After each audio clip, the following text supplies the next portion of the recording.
A veces nadie te lo dice así, directo, pero las personas que te aman de verdad no siempre hacen ruido.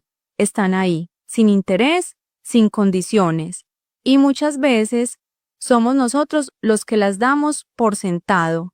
Creemos que siempre van a estar, que mañana hablamos, que después hay tiempo, pero el tiempo pasa, la vida cambia y no todos se quedan. Por eso hoy lo pienso y lo digo bajito. Valorar no es decirlo cuando se van, es hacerlo mientras están.